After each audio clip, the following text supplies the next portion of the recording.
The stars had been peaceful for 3,000 years.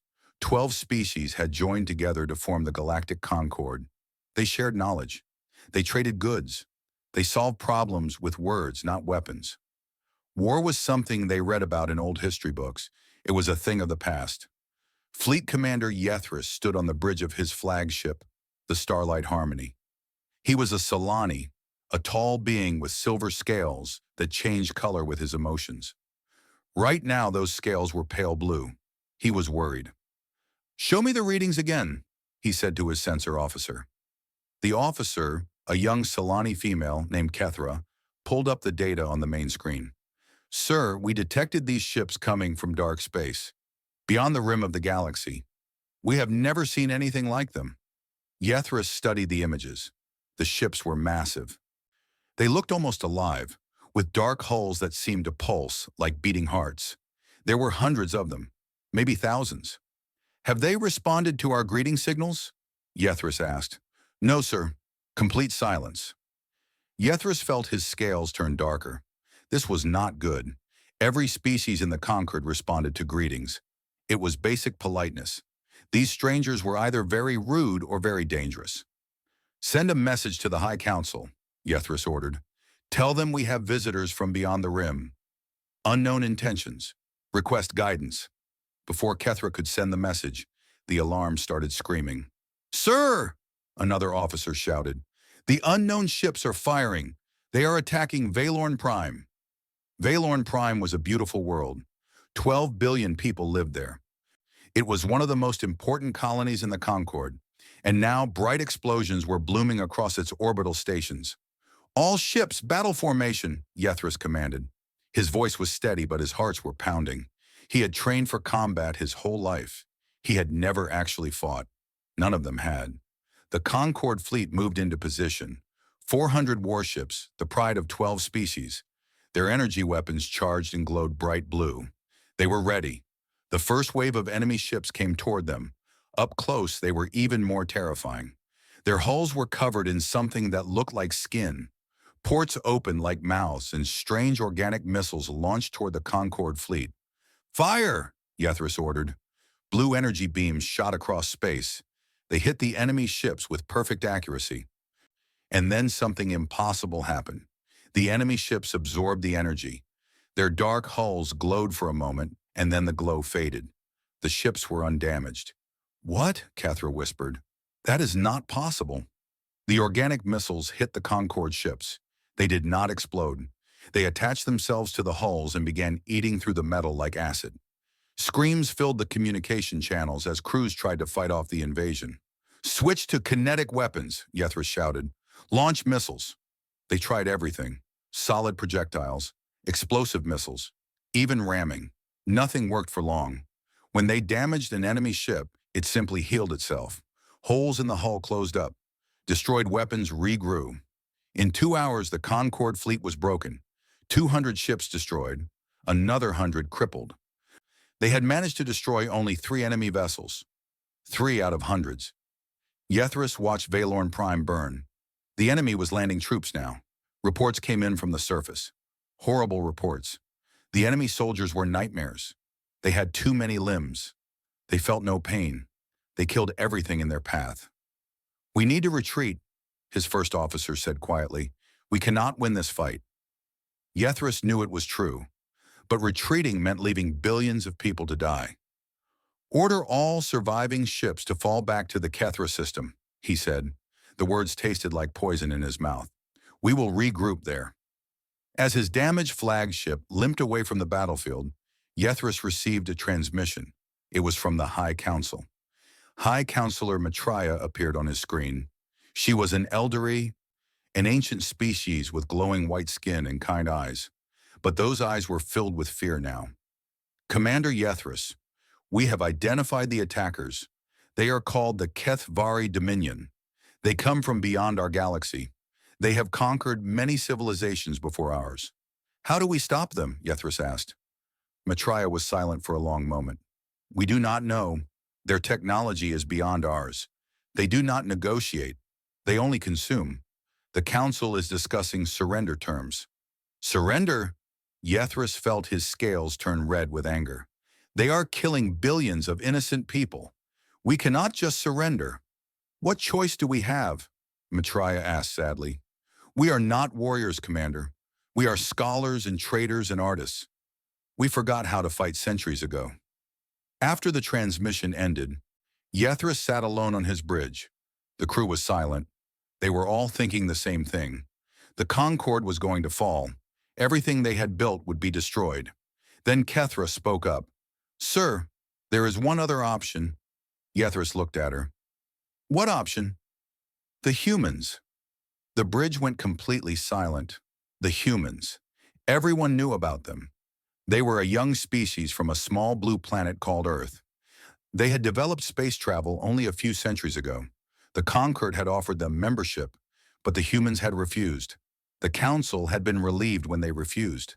There were stories about humans. Strange stories. Disturbing stories.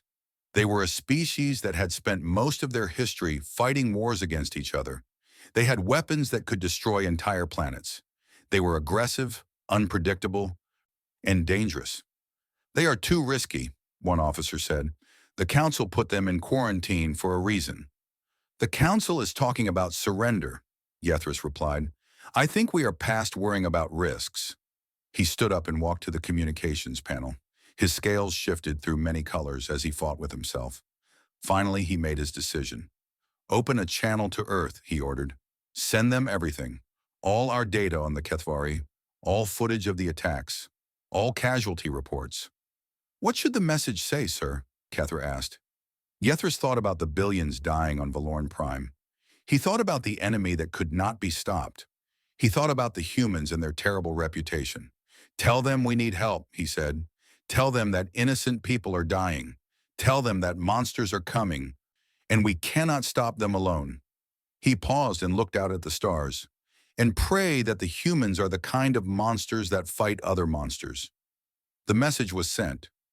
Across the vast emptiness of space, it traveled toward a small yellow sun in a small blue planet, and the galaxy waited to see if the humans would answer. 3 weeks passed after the message was sent to Earth. 3 weeks of horror. The Kethavari did not stop at Valorn Prime. They moved through the galaxy like a plague. One world after another fell to their hunger. They did not want resources. They did not want territory. They wanted everything. They consumed entire planets and left only dead rock behind.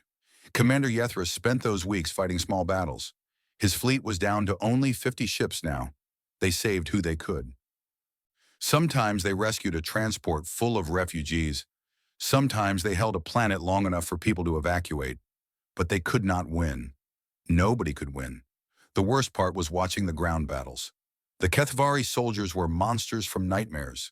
They were tall and thin, with bodies that bent in wrong directions. They had blades instead of hands. They had too many eyes, and they felt nothing. No fear, no pain, no mercy. Concord soldiers tried to fight them, but the Concorde had been peaceful for too long. Their soldiers were trained for policing and rescue operations.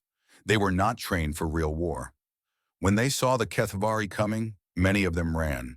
Some dropped their weapons and begged for mercy. The Kethavari gave no mercy. On the planet Kelthus 4, Yethris watched a battalion of 3,000 Concorde soldiers break and flee from only 200 Kethavari.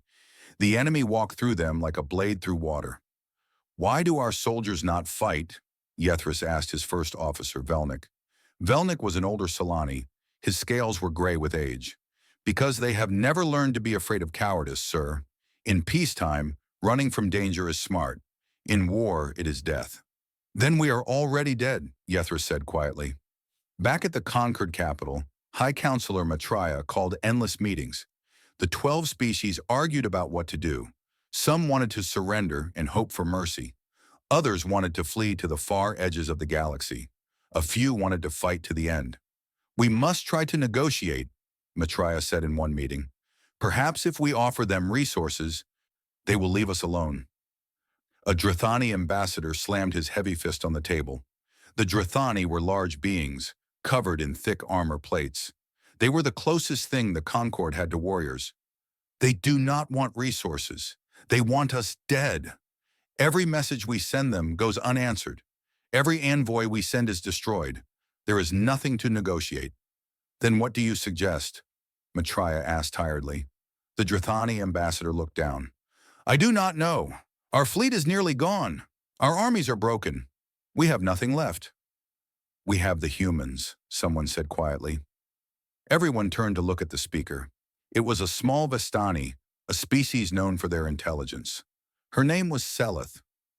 Commander Yethris sent them a message weeks ago, Selith continued. Perhaps they will help us. The humans? Another counselor laughed bitterly. They are primitives. They have been in space for less than 300 years. What could they possibly do against the Kethvari? They are warriors, Selith replied. Real warriors. They fought each other for thousands of years. Their history is written in blood. That is exactly why we quarantine them, Maitreya said. They are too dangerous, too unpredictable. They would be as much a threat to us as the Kethvari. With respect, Counselor, Selith said, the Kethvari have killed 200 billion of our people in 3 weeks. I am willing to risk the humans. The council argued for hours. In the end, they decided to wait. The humans had not answered the message. Perhaps they would not come. Perhaps they did not care. Days passed. More worlds fell. The refugee fleets grew larger and more desperate. Food was running out. Ships were breaking down. People were dying in the cold darkness between stars. Commander Yethris began to lose hope. He stopped sleeping. He stopped eating. He just sat on his bridge and watched the reports come in. Another city destroyed. Another million dead. Another ship lost. On day 23, Kethra approached him carefully. His scales had turned dull gray, the color of despair. Sir, you need to rest, she said. There is no point, Yethris replied. We sent the message. The humans did not answer. We are alone. Perhaps the message did not reach them, Kethra suggested. It reached them. Yethris closed his eyes. They simply do not care. Why would they? We rejected them. We called them dangerous. We put them in quarantine like animals. Why would they help us now? Kethra had no answer to that. Then suddenly, every alarm on the ship started going off at once. Officers scrambled to their stations. Yethris jumped to his feet, his scales flashing with sudden alertness. Report, he shouted. Kethra stared at her sensor screen. Her scales turned pure white, a color that meant complete shock. Her hands were shaking. Commander, she said, her voice barely a whisper, I am detecting a hyperspace signature. A very large hyperspace signature. Kethvari reinforcements?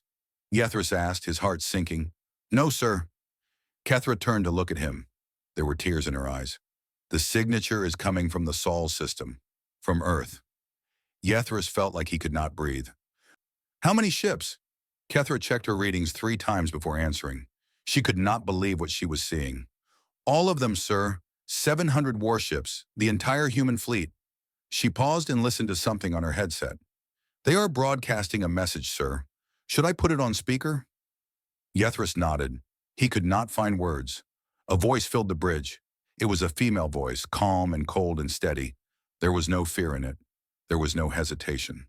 This is Admiral Helena Vance of the United Earth Navy. We received your distress call. We are sorry for the delay. We needed time to gather our forces. There was a pause. When the voice continued, it was harder, sharper, like a blade being drawn from its sheath. We are now at full strength. Tell us where the enemy is. We have work to do. Yethris looked at Kethra. She looked back at him. Neither of them knew whether to laugh or cry. The humans had answered. The galaxy was about to learn why humanity had been quarantined. The human fleet emerged from hyperspace like a storm breaking over calm waters. Commander Yethris had seen many fleets in his life. The Conquered built beautiful ships. Their vessels were smooth and curved, with graceful lines and shining hulls. They looked like works of art flying through space. Human ships looked nothing like that. Human ships looked like weapons. They were angular and harsh, covered in thick armor plates. They bristled with gun turrets and missile launchers. Their hulls were painted in dark grays and blacks, making them hard to see against the stars. They were not beautiful. They were terrifying. 700 warships moved in perfect formation. Not one of them was out of position. Not one of them hesitated. They flowed through space like a single organism, each ship knowing exactly where it needed to be. By the stars, Velnik whispered. Look at them. Yethris looked. In the center of the formation was the largest ship he had ever seen. It was a dreadnought, over 3 kilometers long. Its name was painted on the side in white letters, UN Defiance. This was Admiral Vance's flagship. They are requesting permission to dock with our command ship, Kethra reported. Permission granted, Yethris said immediately. An hour later, Admiral Helena Vance stepped onto the bridge of the Starlight Harmony. She was a small woman by human standards with short gray hair and pale blue eyes. She wore a simple black uniform with no decorations except a single silver star on her collar. But despite her small size, everyone on the bridge felt her presence. There was something about the way she stood, the way she looked at things, the way she moved. She was like a compressed star, small but incredibly dense with power. Commander Yethris, she said, extending her hand. Thank you for your message. I apologize for our delay. Yethris took her hand carefully. Human hands were soft compared to Solani scales, but her grip was very strong. Admiral Vance, he replied, we did not know if you would come. You asked for help, Vance said simply. You said innocent people were dying. That is all we needed to know. But we rejected you, Yethris said. We called your species dangerous. We put you in quarantine. Vance smiled slightly. It was not a warm smile. You were not wrong. We are dangerous. But dangerous is not the same as evil, Commander. We choose who we are dangerous to. She walked to the main view screen and studied the tactical display. It showed the Kethvari fleet positioned around the fallen world of Kethrex Minor. 400 enemy capital ships, thousands of smaller vessels, an impossible force. Tell me about them, Vance said. Yethris told her everything. He told her about their living ships that could heal any damage. He told her about their ability to absorb energy weapons. He told her about their soldiers that felt no fear and no pain. He told her about the billions who had died. Vance listened carefully. She did not interrupt. When Yethris finished, she nodded once. I see, she said. They heal from damage. They absorb energy. They cannot be stopped. Yes, Yethris said miserably. They are unstoppable. No, Vance replied. Nothing is unstoppable. Everything has a weakness. The question is whether you are willing to do what is necessary to exploit that weakness. What do you mean? Vance turned to face him. Her pale eyes were cold. Your ships use energy weapons because they are clean, precise, civilized. You banned kinetic weapons and explosives because they are messy, brutal, uncivilized. Yes, Yethris admitted, we believe in humane warfare. There is no such thing as humane warfare, Vance said quietly. War is horror. It is blood and fire and death. If you try to make it clean, you lose. The side that wins is the side that is willing to do whatever it takes. She touched a button on her wrist communicator. Vance to fleet. Begin pre-battle preparations. Load all kinetic cannons. Arm nuclear payloads. Prepare antimatter warheads. Yethris felt his scales go pale. Antimatter? Nuclear weapons? Those are forbidden by the Concord Treaty. We never signed that treaty, Vance reminded him. And frankly, Commander, your treaty is about to become meaningless anyway. The Kethvari do not care about treaties. They care about victory. We will give them something else to care about. What is that? Fear, Vance said. She opened a channel to her entire fleet. Her voice was calm and steady, but there was iron underneath it. All hands, this is Admiral Vance. In approximately 2 hours, we will engage the Kethvari Dominion fleet at Kethrex Minor. I will not give you a fancy speech about glory or honor. That is not the human way. She paused. The enemy believes they are the predators. They believe we are prey. They have never met humanity. They do not know what we are capable of. They do not know that we spent millions of years fighting our way to the top of our food chain. They do not know that we hunted every dangerous creature on our world to extinction. Her voice hardened. Today, we hunt again. The enemy feels no fear. We will teach them. The enemy cannot be killed. We will prove them wrong. The enemy destroys everything in their path. She smiled that cold, dangerous smile. So do we. She closed the channel and turned to Yethris. Commander, I suggest you keep your fleet back. Things are about to get very messy. What are you going to do? Yethris asked. Vance was already walking toward the docking port. She paused at the door and looked back over her shoulder. What humans have always done when monsters threaten the innocent, she said. We are going to annihilate them. She left. An hour later, the human fleet began to move. 700 ships of war heading toward 400 alien nightmares. Yethris watched them go. His scales were shifting through colors he did not recognize. Fear, hope, something else, something he had never felt before. It took him a moment to identify the feeling. Awe.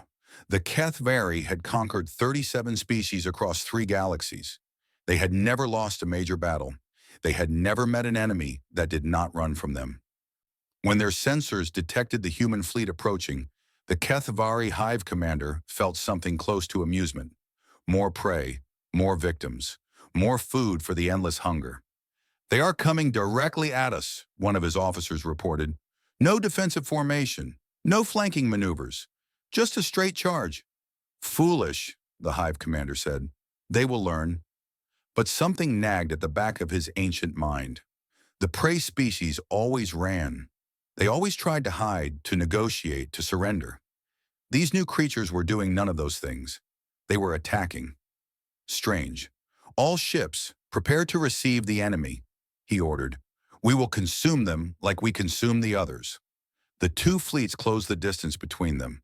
In the cold silence of space, 400 Kethvari warships faced 700 human vessels. The Kethvari were confident. Their ships could heal any damage. Their hulls could absorb energy weapons. They were invincible.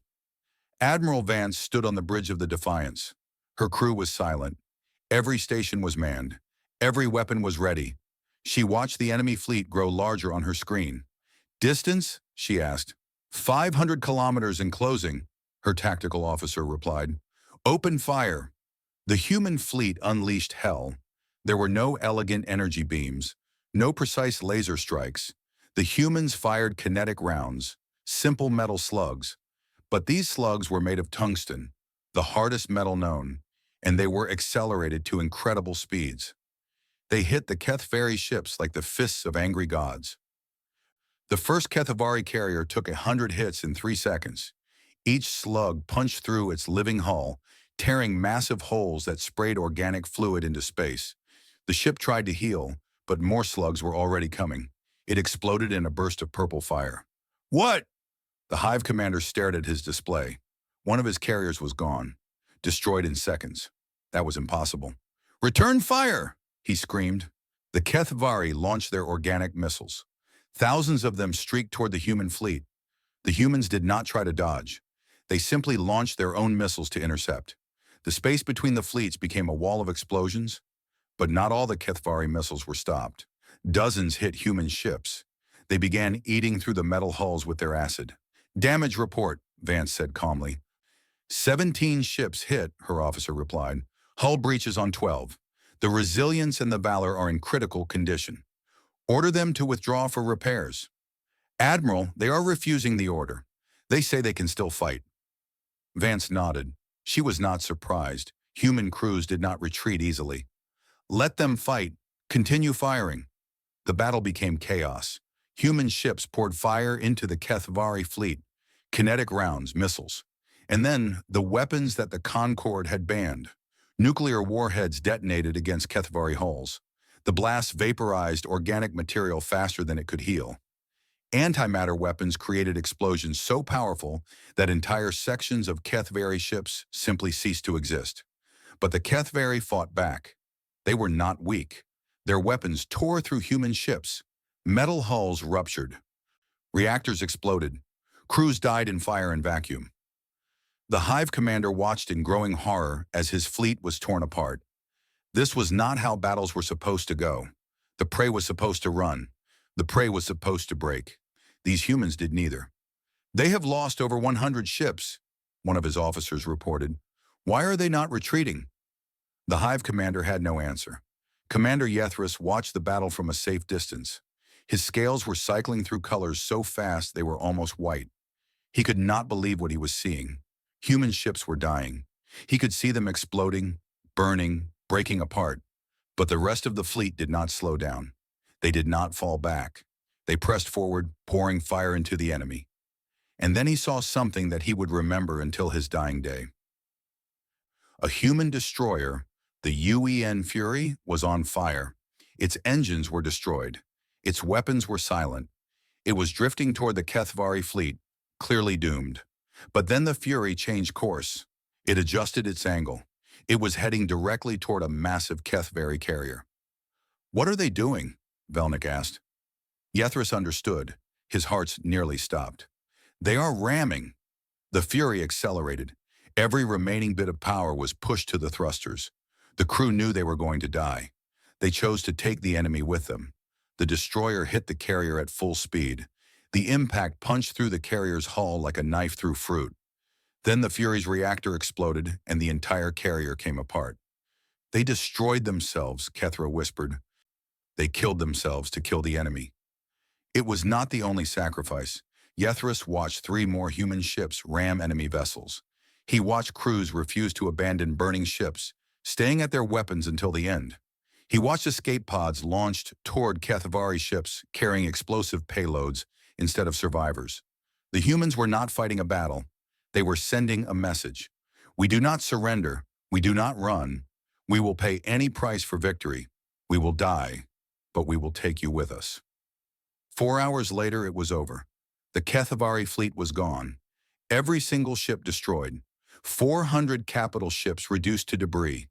Thousands of smaller vessels turned to dust. The invasion force that had terrorized the galaxy was nothing but scattered wreckage. The human fleet had paid a terrible price. 200 ships lost. Over 50,000 crew members dead. But the survivors did not mourn. Not yet. They began rescue operations, searching the debris for survivors, collecting the bodies of the fallen. Admiral Vance stood on her bridge and looked at the destruction. Her face showed nothing, but her hands were shaking slightly. "Open a channel," she said. "All frequencies." She waited until the channel was open. Then she spoke. Her voice was tired but still strong. "This is Admiral Vance of the United Earth Navy. The Kethvari fleet has been destroyed. Every ship, every soldier, every monster that came to this galaxy to kill innocent people." She paused. "We are not here to conquer. We are not here to rule. We are here because someone asked for help. Remember that." She closed the channel and turned to her first officer. "Begin repairs. We stay until the Concorde is safe." Across the galaxy, billions of beings heard her message. They looked at the images of the destroyed Kethvari fleet. They looked at the human ships that had paid such a terrible price for victory, and they understood that something had changed forever. 1 month after the battle, the galaxy was still trying to understand what had happened.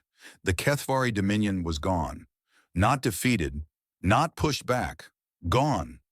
The human fleet had hunted down every remaining Kethvari ship in conquered space. They had liberated every occupied world.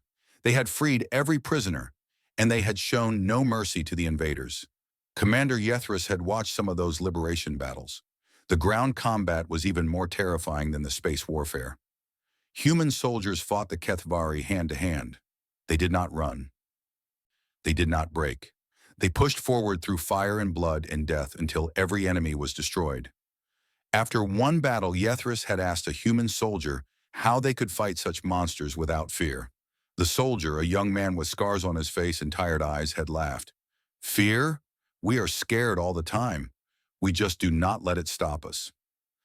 Now, 1 month later, High Counselor Maitreya traveled to the human flagship for a formal meeting. The Concorde wanted to thank the humans. More importantly, they wanted to understand them. Admiral Vance received her in a simple conference room. There were no decorations on the walls, no fancy furniture, just a metal table and uncomfortable chairs. The humans did not believe in luxury.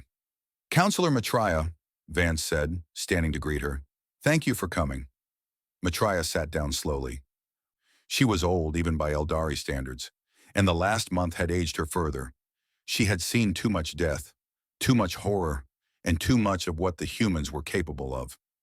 "Admiral Vance," she said, "on behalf of the Galactic Concorde, I want to express our deepest gratitude. You saved our civilization. We can never repay that debt." Vance nodded. We did what needed to be done. But why? Maitreya asked. The question had been burning in her mind for weeks. We rejected you. We called you dangerous. We kept you isolated for centuries. Why did you help us? Vance was quiet for a moment. She looked at her hands folded on the table.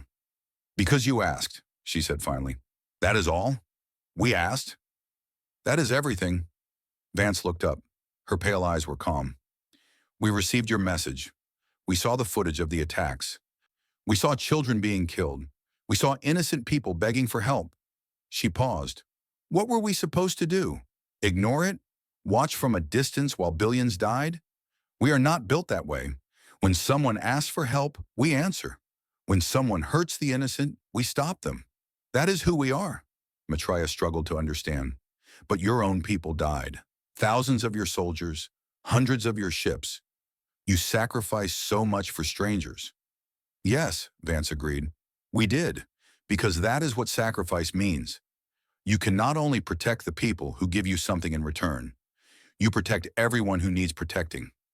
Otherwise, the word protection means nothing. Maitreya sat back in her chair. She had governed the Concord for 70 years.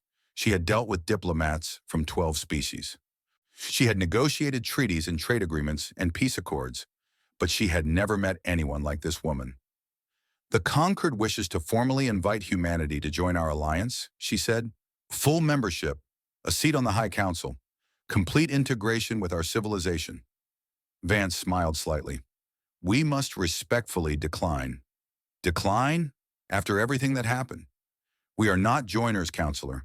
We prefer our independence. Our way of doing things does not always match yours. We would be uncomfortable in your alliance, and you would be uncomfortable with us. Maitreya felt a flash of frustration. Then what do you want? Payment? Territory? Resources? Nothing. Vance shook her head. We want nothing from you. We came because you needed help. Now the threat is over. We will go home. Just like that? Just like that. Maitreya stared at her. I do not understand your species, Admiral. You fight like demons.